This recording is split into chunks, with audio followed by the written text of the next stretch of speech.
For decades, Hollywood's golden age promised audiences a fantasy: flawless stars, glittering parties, and love stories that never seemed to crack. No couple embodied that illusion more than Robert Taylor and Barbara Stanwyck. Their photographs appeared on every magazine cover. Their smiles sold the dream of eternal romance, and their lives seemed like proof that fame and happiness could walk hand in hand. To fans, they weren't just actors, they were icons of perfection. But Hollywood has always been a master of disguise, and behind those polished photographs lay a story few would ever guess. Robert Taylor, the man MGM built up as the handsome, dependable leading man, lived a life far more complicated than the studio press releases suggested. Years after the cameras stopped flashing, he looked back at his marriage to Barbara Stanwyck and revealed a truth that stunned fans around the world. It wasn't romantic, it wasn't enviable, and in his own words, parts of it were disgusting. Why would a star, adored by millions, envied by men and women alike, describe his own marriage in such harsh terms? What was really happening behind the closed doors of Hollywood's golden couple? And what does his confession tell us about the cost of living under the relentless spotlight of fame? Robert Taylor's story forces us to confront the cracks beneath Hollywood's perfect veneer. He was a Nebraska boy who rose from modest beginnings to become one of the most bankable actors of his era. He starred alongside legends like Greta Garbo, captivated audiences in sweeping romances, and transitioned effortlessly into historical dramas and thrillers. On screen, he was everything America wanted him to be: noble, romantic, strong. Off screen, however, he struggled with a marriage that often felt more like a contract than a love story, with the weight of studio pressure, and with the loneliness that so often hides behind celebrity. This video isn't just about Robert Taylor the actor, it's about Robert Taylor the man. A man who spent years balancing the demands of an image, carefully crafted by MGM with the messy reality of his personal life. A man who longed for freedom, but felt trapped in a glamorous cage. A man whose later candor peeled away the illusion of a perfect Hollywood romance and revealed something raw, unsettling, and deeply human. And yet, his life isn't only about disillusionment. Taylor also found moments of genuine happiness, especially in his second marriage to German actress Ursula Thiess.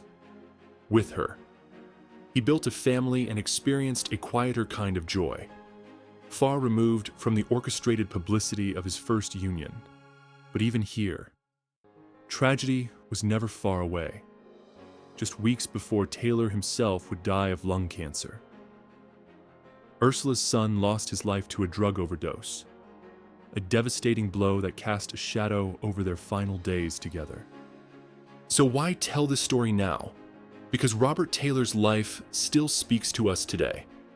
In an era of social media, where curated images and perfect relationships flood our feeds, his experience feels eerily familiar. The pressure to maintain appearances, the fear of exposing vulnerability, and the longing for something real beneath the spotlight. These struggles are not just Hollywood's, they are human. His honesty, though painful, is a reminder that behind every perfect picture, there may be a story we cannot see.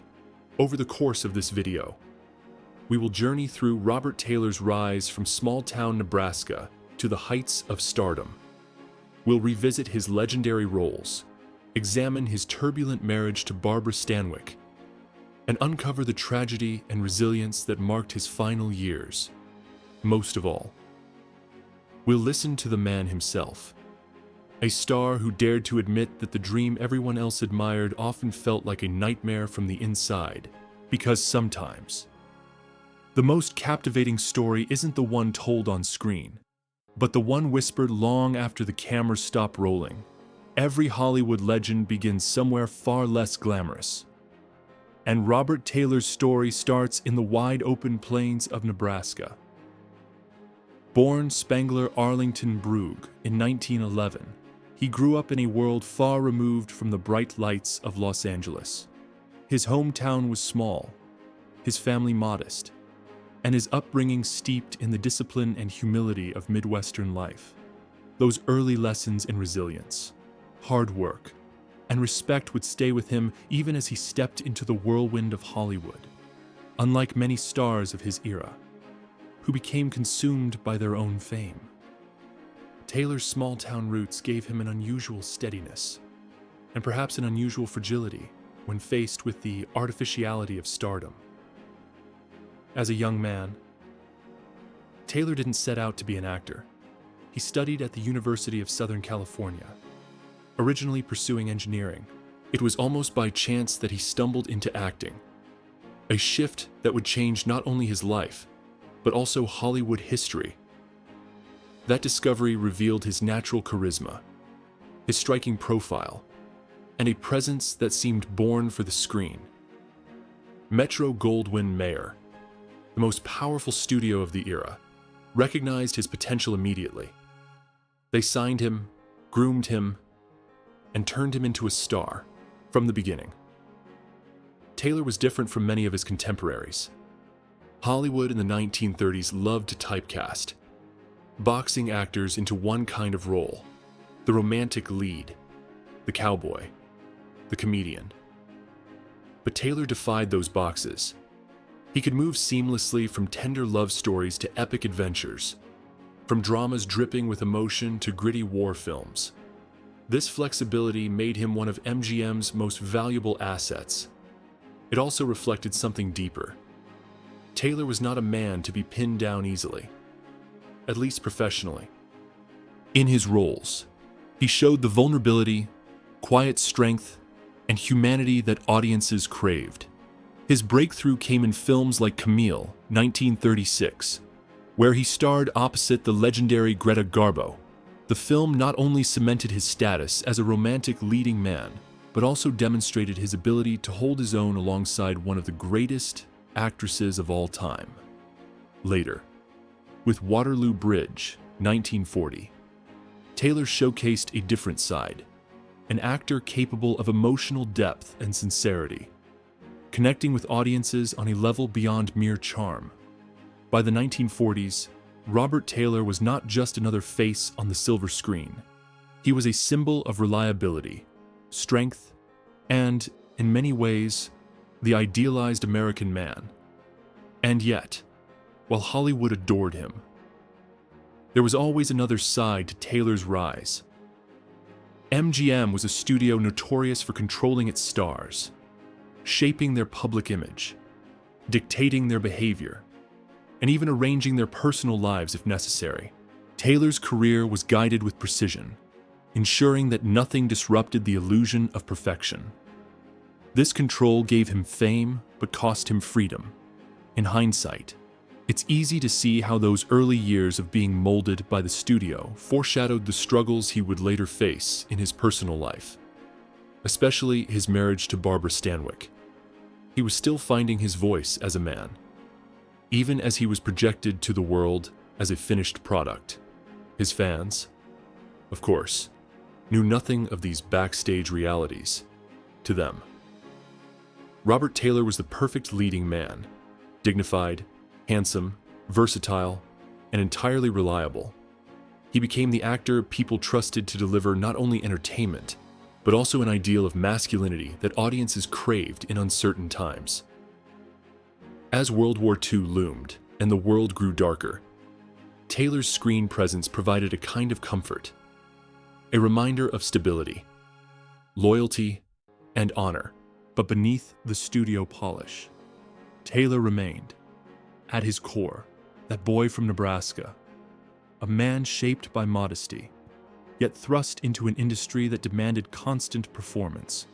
That tension between who he was and who Hollywood wanted him to be would haunt him for years to come.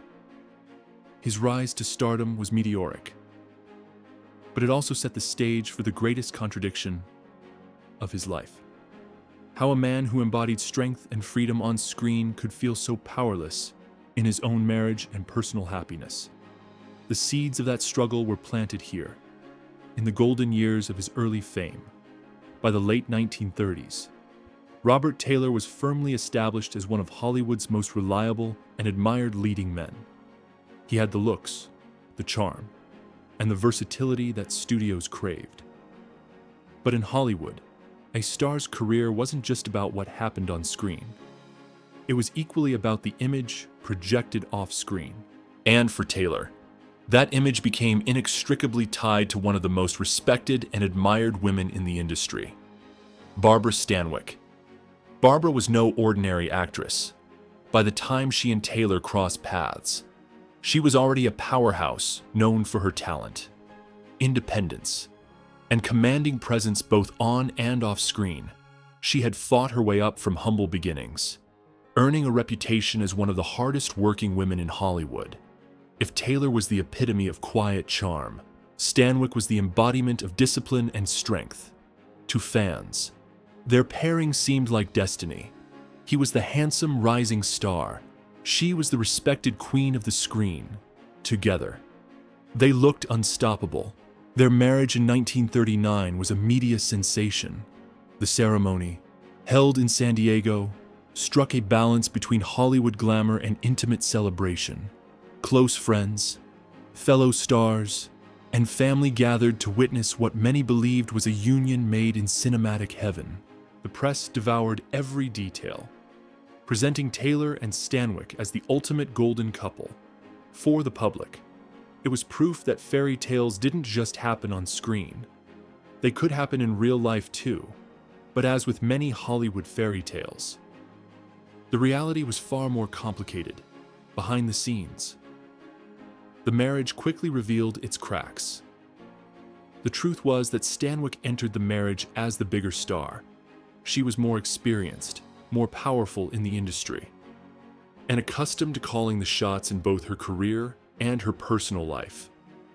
Taylor, meanwhile, was still being shaped by MGM, still learning how to navigate a world of contracts, image making, and constant scrutiny. The imbalance of power between them would become one of the defining tensions of their union. Taylor later admitted that he often felt overshadowed, even diminished, by Stanwyck's dominant personality. She was sharp, decisive, and unwilling to bend, while he sometimes retreated in silence just to keep the peace. Outsiders saw a couple smiling on red carpets and dazzling at Hollywood parties. Insiders saw two people locked in a private tug-of-war, where love and resentment blurred together. Taylor himself would eventually call parts of their life, together, disgusting. Not because there was no affection, but because the relationship often felt more like survival than partnership. Adding to the strain was the constant gaze of the press in those days. Gossip columnists wielded enormous power, and every move a star made could be headline news. Living under that microscope only intensified the pressure on their marriage. Instead of two people growing together, they became two performers trapped in roles neither fully controlled. For Taylor, it was suffocating. For Stanwyck, it was another challenge to be managed. And then there was the unspoken role of MGM. Studios in the 1930s and 1940s often orchestrated relationships or encouraged pairings that benefited publicity. Taylor himself admitted later that the idea of him marrying Stanwyck was encouraged by MGM executives. To them, it made sense. Pairing two stars created buzz, stabilized reputations, and sold the illusion of glamour. Whether Taylor and Stanwyck were truly compatible mattered less than the fact that they looked good together on magazine covers. Yet, to dismiss the marriage as purely an arrangement would be unfair. There was attraction, there was loyalty.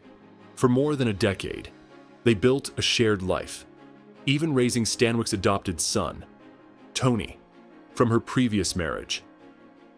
Taylor embraced his role as stepfather, proving that behind the cameras he could be both steady and caring. Still, the imbalance remained, gnawing away at the relationship. By the early 1950s, the strain had become too much. In 1951, Stanwyck filed for divorce, ending one of the most publicized marriages of Hollywood's golden era. To the public, it was a shock. To Taylor, it was liberation mixed with bitterness. Years later, when he spoke about it, he didn't look back with nostalgia. He remembered the coldness, the fights, and the pressure. A house that looked beautiful from the outside but felt hollow inside. The marriage of Robert Taylor and Barbara Stanwyck remains one of Hollywood's most talked about unions. Not because it was perfect, but because it revealed so much about the cost of living in the spotlight. It was the classic story of image versus reality. A couple celebrated for everything fans wanted them to be, but privately wrestling with everything they truly were. If Robert Taylor's marriage to Barbara Stanwyck represented the glittering illusion of Hollywood perfection, then his second marriage to Ursula Tease represented his attempt to break free from that illusion and build something more authentic. By the time Taylor met Ursula in the early 1950s, he had lived through more than a decade of studio-managed stardom and the slow unraveling of a marriage that never quite felt like home. What he longed for was not more glamour, but something real. And in Ursula Tease, he found it. Ursula was already a star in her own right, having built a career in European cinema before arriving in America. She was stunningly beautiful, often described as one of the most striking women to come to Hollywood from abroad. But there was more to her than looks. Ursula carried herself with a natural warmth, elegance, and stability that balanced perfectly against Taylor's quieter nature. Where Stanwyck had been sharp and dominating, Tease was nurturing and grounded. Their chemistry was immediate, and by all accounts, their relationship was genuine.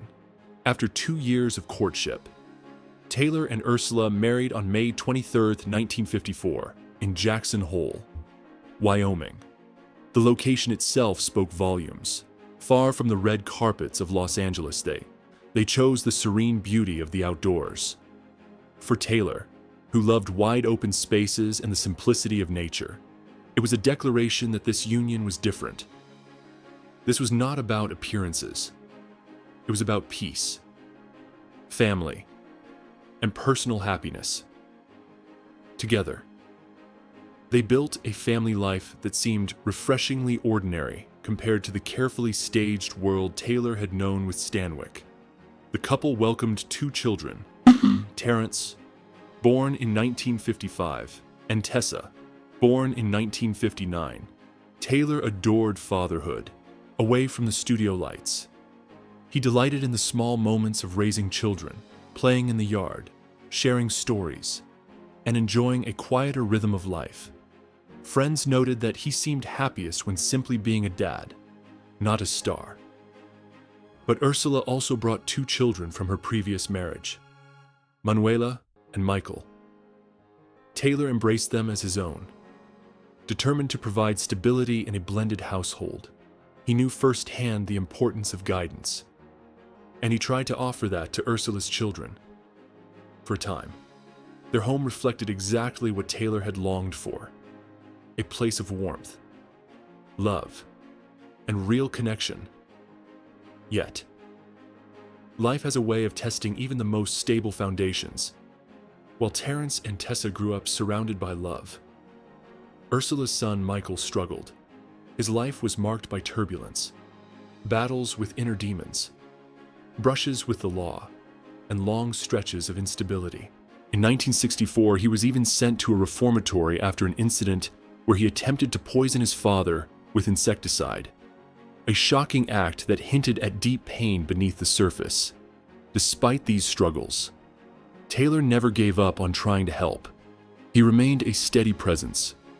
Even as Michael's path grew darker, the tragedy came to its heartbreaking climax in May 1969, just weeks before Taylor himself would lose his battle with lung cancer.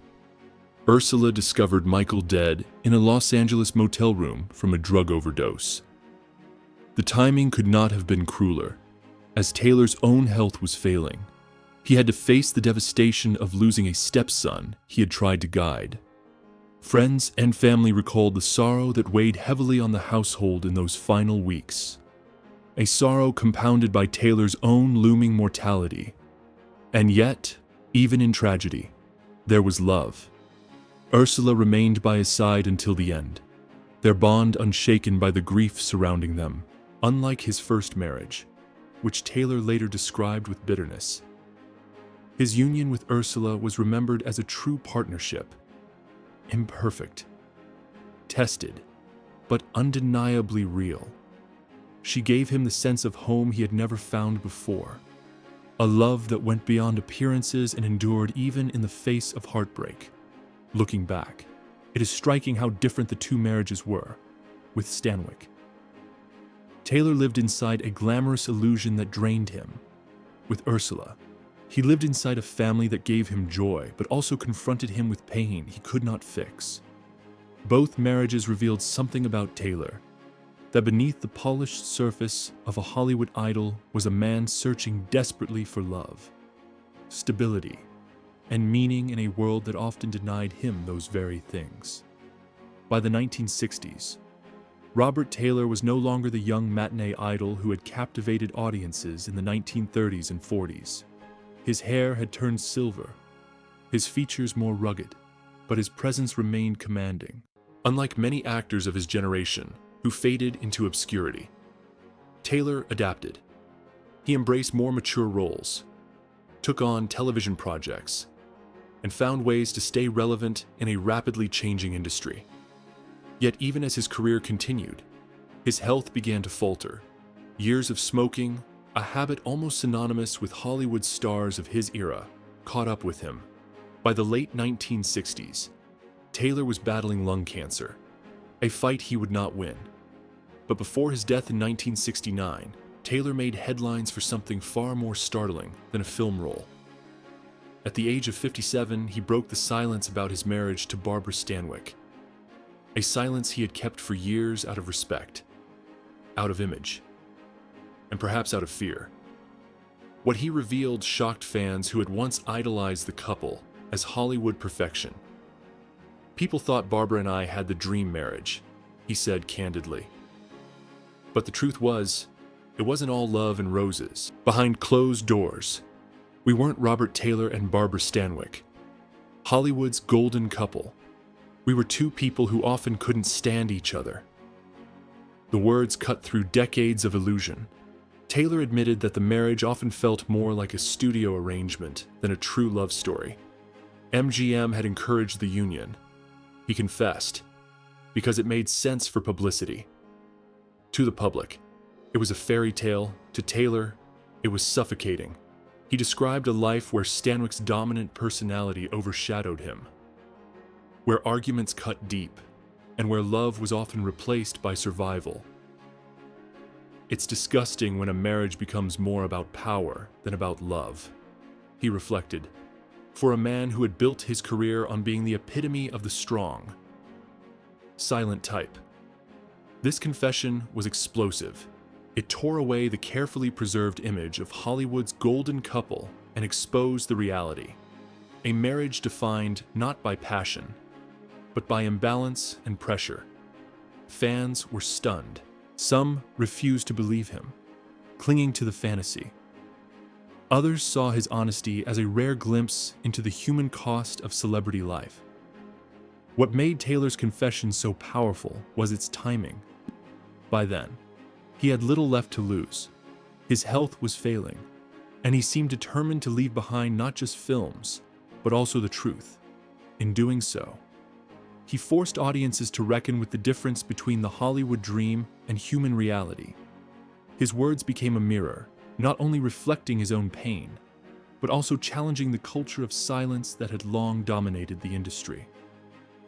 Still, Taylor's legacy cannot be reduced to bitterness. Even as he spoke harshly of his first marriage, he never denied Stanwyck's talent or her discipline.